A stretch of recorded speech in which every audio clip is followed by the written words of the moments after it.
text back na lang. Whitey, ba pwede ko naman makausap si Luming. May sasabihin lang akong importante sa kanya, tsaka may ibibigay ako. Hoy, hindi pwede. Marami kaming gagawin ngayon. Nagluluto siya, abalang-abala kasi may party mamayang gabi dito. Saglit lang naman, Whitey, tsaka may ibibigay lang ako sa kanya, oh. Hindi kami magtatagal, promise. Ay, nako. Huwag kang makulit.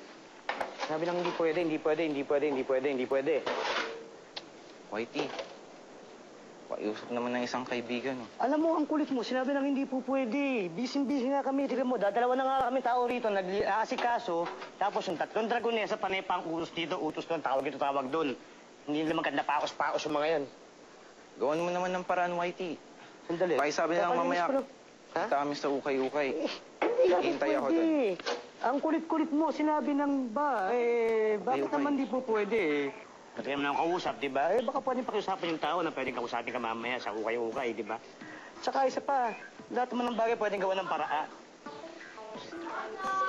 Umalis ka na, baka abutan ka pa rito sa ukay-ukay sa dito. Whitey, ah. Po! Nog! Opo! Ano ba, Nog? Kanina ba ako nagsisigaw dito? Ikaw talaga napaka-binyengot mong nog ka! Ginagwawalis Kanina ko po. patawag ni Mama doon ako! Ito ang binyengot mo talaga! Ano ho? Binyengot ka! Nog ka na! Bingengot ka. Naku ma'am, padoktor ho kayo, ma. Ako, nakakasama na ang ano yan. Nakakahawa yan. Buti pa po, Bingengot papasok na ako? Opo. Miss muna kayo dyan, papasok lang ako ron.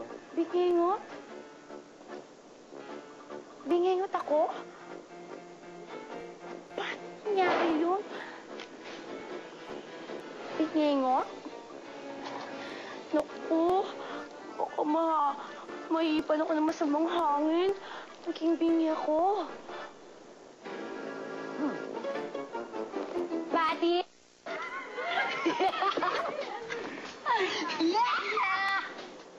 Pati? Hindi ba yung song? Hindi ako nagagandahan. Akin na yan. Kanina ka pa eh. Ako na makakanta.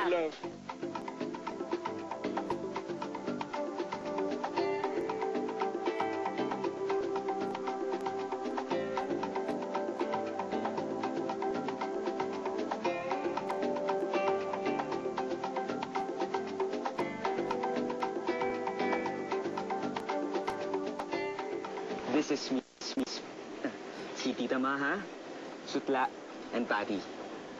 Hi, Mina. Kaya kang nagmamadali yung bisita mo kagabi, ah. GF mo na ba ang si Mina? Alam mo, ilang beses na rin tayo nagkakasama, pero hanggang ngayon hindi ko pa alam kung saan ka nakatira. Kasi hatid sundo ako. Si Ate Pati tsaka si Ate Sutla yung kumuha ng kahon. Aba, hinding-hindi maaring gawin ng mga anak ko yan.